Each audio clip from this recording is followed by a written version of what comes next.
Hello BookTube, my name is Elizabeth and I read bouquins and books. This is my November wrap-up and TBR check-in. In November, I read 9 books, not including these 2. So I read 9 books and two short stories. I'm going to say it like that.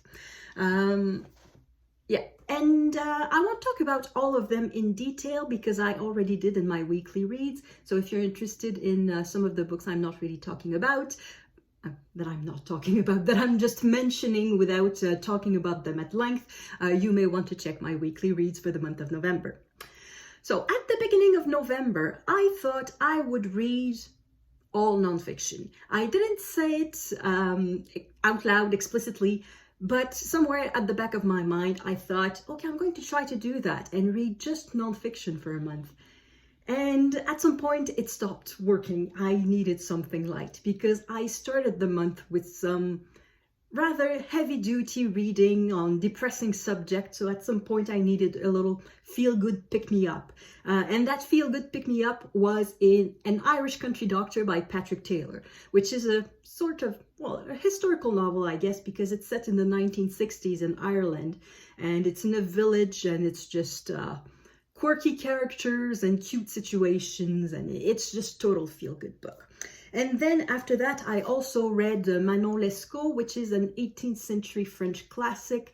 It is some sort of love story, I guess, but it is not a very healthy love story. Not that it's abusive, but it's let's say that the relationship between the two main characters does not necessarily bring out the best in both characters. So that was a good book too. Now, the nonfiction that I read. I started by reading about North Korea. The first book I read was Nothing to Envy, Ordinary Lives in North Korea by Barbara Demick. In this book, Demick interviews people who managed to escape North Korea, and they talk about what life is under this Stalin-like dictatorship of North Korea. And it's very interesting because it's the sort of life in the West we can hardly imagine what it is. It's very hard to imagine what life is in these conditions. And after that, I read some sort of companion piece. It's Pyongyang by Delisle. It is a graphic nonfiction, but this time, instead of being the view from the inside, it's a view from the outside. There is an animation studio in Pyongyang, and the author of this nonfiction graphic nonfiction, I was about to say nonfiction graphic novel. That doesn't make sense. So the author of this graphic nonfiction went to work in Pyongyang for 3 months. And this is the story of what he saw in that city and how it was. And it's sort of like the mirror image of what I read in Nothing to Envy. Delisle is viewing from the outside what the people interviewed in Nothing to Envy told from the inside. So they were 2 very good books, either read individually or together, but they are very good. And then I read about the treatment of indigenous people in Canada. So the first book I read was 21 Things You May Not Know About the Indian Act by Bob Joseph. Bob Joseph gave some workshops about the Indian Act, and this is the book that he wrote summarizing or presenting in writing what he tells in his workshops. Now, I know a little bit about the Indian Act. I know that it created reserves, that it created special status for indigenous people. But I don't think I ever fully grasped how much it regimented every aspect of the life of indigenous people in Canada. And also, I think perhaps I was a little too kind to the rulers of the time in thinking that, well, an act of some sort was needed to help indigenous people adapt their lives to 21st, well, not 21st, but to modern life, to industrialized life. But that is absolutely not the point of the Indian Act. The Indian Act clearly was enacted to separate the indigenous people from the white settlers and eventually just eliminate them. slowly in a way, so it was not a gas chamber sort of genocide, but it was nevertheless intended to eradicate Indigenous people from Canada. So it was kind of difficult to read, and it did not make me very proud of my government. But there we go, that is something I read. And then I read a memoir about a person, a woman who went to residential schools. The memoir is They Called Me Number One by Bev Sellars. Now, Bev Sellars did not have the worst of experience in residential schools. She was not abused. She didn't die. She did not come out of there with a disease like tuberculosis or malnutrition or anything of the sort. And also the system ended, or rather stopped being mandatory when she was 12 years old. So she didn't stay in the system for very long. However, it shows that even the mildest of experience in residential school was traumatic in itself. The fact of being separated from your family for 11 months a year, the fact that you were not allowed to speak your language, though for Bev Sellars, she did not speak her language. Her grandmother had taught her English and nothing but English, so to avoid her the trauma of not being able to speak her language. And yes, this way of life, this ultra-Catholic way of life where you have to go to church and confess, and always being separated from her brothers and living in an institution in and of itself is quite traumatic. So that was another very difficult read. And then, just to make things easier, well, in fact, it was a bit lighter.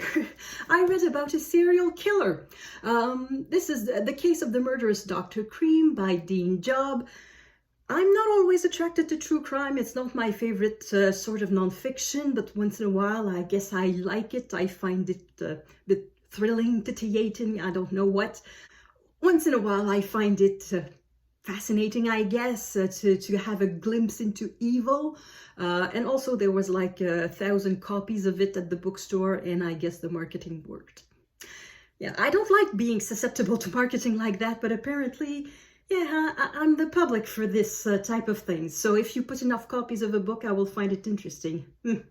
So anyway, it was a good book. I really found it interesting, and I'm surprised it's not more talked about on BookTube, because it has everything to be a BookTube darling. It reads very well. It's about a serial killer, and it's about the end of the 19th century. But what I found most interesting in this is that it is one of the first cases where an expert witness was called to testify and was used to condemn someone. And the expert witness was a scientist, a doctor who had, I don't know if he had figured it out himself, but who used a particular experiment to detect a poison in a dead body. So that was one of the first cases where expert testimony was used successfully to condemn someone, because Dr. Cream used poison, and it's very hard sometimes, at least in the 19th century, it was very hard to distinguish a death from poisoning from just an average death, which was much more common back then than it is today. Death was not more common. Everybody dies. But I mean, death of people in their 30s or 40s, it was much more common back then than it is today. There we go. Sometimes I say stupid things. So after all these 5, that's when I needed something light, and that is when I read An Irish Country Doctor, just to light the mood a little bit. And while I was reading all these very happy books, I was also reading Venice, Pure City by Peter Ackroyd. This is a history of Venice. It starts from the very beginning, from the first time we hear about the city of Venice, from the first inhabitants of the lagoon. And slowly, he tells the history all the way to, yeah, almost modern days, not quite. However, it is not a history with dates, with names, with political movements, with any of that. It is not told linear, in a linear way. It is told by theme, by impression. That is really the impression that I got, is that it was an impressionistic painting of Venice. It was almost more a portrait, more a history of the impression Venice left on its visitors and on its inhabitants than an actual history of Venice where where you look in the archives to find something. So in this book, there were more quotes from writers like Lord Byron and Shelley and Henry James and Casanova than from historical documents. So that was a very comfortable read, though it was longer than it looked like. The book is 400 pages, but the pages are quite full. So it took me a long time to read it, and I could not read it quickly. Even if I wanted to say, okay, I'm going to read 50 pages this weekend, I could not. It just refused to be read quickly. I had to read it slowly, which was fun. It was fun. I like to yield to the rhythm of a book once in a while. So I had to yield and read it slowly. And the last book I read for Nonfiction November is Svetlana Alexievich's Secondhand Time. Now, this is not the first time that I read Alexivich. I have read 3 of her other books, so I kind of know what to expect. So this is not narrative nonfiction, though it is at the same time. Alexievich interviews people. She basically asks a few questions and she lets them talk. And they talk and they talk and they talk, and she transcribes it, and that is what the book is. And in this book, she interviews the people about life under the USSR, under the Soviet Union, and life after the collapse of the Soviet Union. So the interviews were collected on a long period. I think the earliest ones were taken in the 1980s, and the latest ones probably around 2010. So it covers a period of at least 25 years. And that is perhaps the one little thing that I would have liked would have been done differently, is that I wish the interviews were dated, because I think the context would make a lot of difference. Because an interview, someone who appears very hopeful in 1988 makes sense. Somebody who appears very hopeful in 1998 makes sense. Somebody who appears very hopeful in 2008 does not necessarily make sense. Or at the same time, somebody complaining about the violence in the street in 1988 does not make sense. Somebody complaining about violence in the street in 1998 does make sense. Somebody complaining about violence on the streets in 2008 does, depending where, may or may not make sense. So that's why I wish I could have had the date so that I knew the context. In the first part of the book, it's divided in two parts. So in the first part, the majority of the testimonies are about life under the Soviet Union. Some look at it with a very positive point of view. They long for the years of the Soviet Union. Everybody was equal. Everybody had access to education. We didn't have much, but we had each other. We were happy. It was not about money. We had books. We could read books. We were valued for knowing about books. We were valued for being an engineer. There's a lot of testimonies like that. Some of them even long for the days of Stalin, because under Stalin, they won the Second World War. Under Stalin, they were a great power. Under Stalin, there was no criminality. Because, yeah, the criminality, the only criminal organization was the actual government. But some have a very happy view, I guess, of the USSR, and including the Stalin years. To the point that in the 1990s, many people wished for a new Stalin, because after the collapse of the Soviet Union, life in Russia was hard. People who had saved all their lives because of inflation became extremely poor overnight. So people had to go back to work, and of course they could not find any work. Students who were enrolled in universities, half of them suddenly had to pay to go to university when it used to be free before. Everything in life became very different, and there was a problem with supplies, so they had to line up for hours to get a piece of food. And that was not just under the Soviet Union, that was in the 1990s too. And it's also in the 1990s that there started to be terrorism and civil war in Chechnya and various parts of Russia, mainly in the Caucasus, but elsewhere too. So the 1990s were a very rough period, and many of them wished for a new Stalin, or many of them thought that democracy was not for Russia, or what's the point of democracy if we're starving? What's the point of democracy if we're afraid to go out in the streets and get shot? what's the point of democracy if we are to be ruled by a mafia? So a lot of people sort of longed for the days of communism. Nowadays, I wonder if people long for that, because now they have their new Stalin in a way. They have a Tsar, they have Vladimir Putin. I think there's more security on the streets. I went to Russia in 2011. In 2011 that I went to Russia, so 10 years ago. And I felt quite safe. There was no problem walking on the streets. It felt quite safe. So I could understand why people who lived the chaotic 1990s are happy to have a Vladimir Putin that restored order. And when you read this, you're sort of not that surprised that Vladimir Putin managed to become a dictator of Russia. Because democracy really is not something that the Russians long for, apparently, according to this book. However, there are many people who do long for democracy, and they did long for freedom, freedom of speech, and the freedom of capitalism, in a way, of being able to buy what they want, of being, the freedom of perhaps ascending in society, that everything is not predetermined by the party, and that you don't necessarily have to suck up to someone to get somewhere, that merit may play a role in it.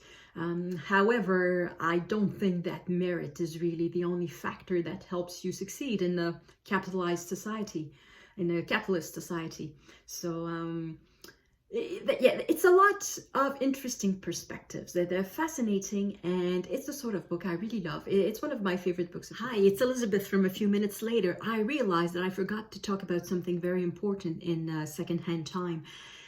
What struck me most, in fact, about Secondhand Time, more than all the political stuff I've just spent 10 minutes talking about, is the violence, the domestic violence that was omnipresent in these years. There are so many testimonies of women being beaten by the husbands, of husbands coming back from the army or from a prison of some sort, and they became alcoholics, and they are they are very violent, and they take it out on their wives, on their children. There are many stories of people being afraid as soon as their father got in the house, they would go in hiding. There are stories of women leaving a bad husband and thinking they found another good one, and then the good one starts to drink too, and he becomes a bad one too.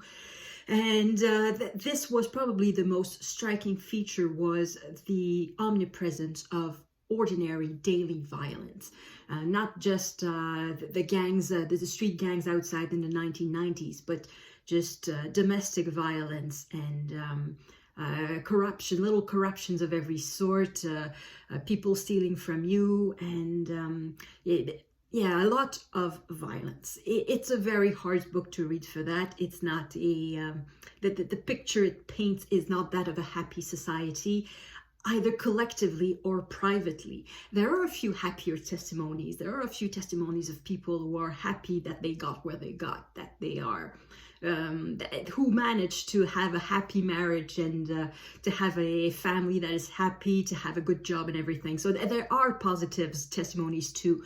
But I think the one that struck me the most were the ones about the daily difficulties, the daily miseries in a way. So I wanted to make sure I talked about that. Otherwise, I think I would have missed the point of the book a little bit.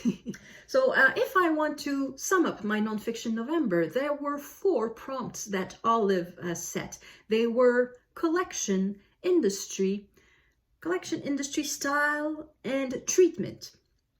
And maybe you remember, but at the beginning of November, not even, in October, as soon as Olive announced her prompts, I filmed myself in front of that shelf that I had put only nonfiction on. Now I've added some fiction, I changed the books. But for that video, I had put only nonfiction on that shelf, and I had tried to match each book to a prompt. There were 19 or 20 books out of that TBR, and I read 3. I read 3. They were Secondhand Time, Venice, and 21 Things You May Not Know About the Indian Act. So they were the 3 that I owned, that I read. These 2 I bought in November, and the other 2 were from the library.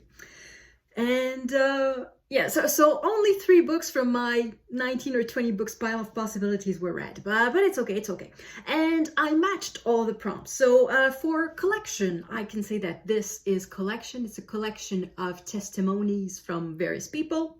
For style, there's Venice because of yeah, it's the most stylish city on earth. I would put it in front of Paris for that. So it's really a stylish city. It's a book with style too. The writing style in this book was very good. And for treatment, I have choice. It could be either the treatment of Indigenous people in Canada, or it could be the treatment of a murderous doctor. So treatment, he gave poison to his patients. That's a heck of a treatment. And for industry, well, I would say this is about the a bit the animation industry. So this is going to be my book about industry. So I fulfilled the 4 prompts. Now for the TBR check-in. I have to admit that for the first time since I started BookTube, and I think for the first time in my life outside of school, I rushed to finish a book on a particular date. And it's this one. I rushed to finish it on November 30th. Not so much because I wanted to finish it during November because it was nonfiction November, but because I wanted to finish it so that it could count as a book that I read for my TBR count. So this month, I bought 6 books. So that is a +6. And with this one, I read 6 of my own books. So I managed to get things even. I read 6, I bought 6, I removed none, so it's a balance of 0. So my TBR remains at 135 unread books. And I'm glad it's not going up. Because a book diet is like a food diet. And it's because of Jim's books reading and stuff that I realized that in French, the word for book and the word for pound, like a weight, is the same word. It's livre. So that's why it's so difficult to lose livre from my TBR. It's just as difficult to lose them on your body as it is to lose them on your TBR. So that's why it's so difficult. And mentally, I did not want the number to go up. After it went down by 10 books in the previous month, I didn't want it to go up. So I sort of rushed to make sure that I had read 6 of my own books in November, and with the 6 that I bought, it was even, so I remained at the same number of unread books. So that's my wrap up. So thank you everyone for watching. I hope you had a nice reading month in November. I will see you in the next video. À la prochaine!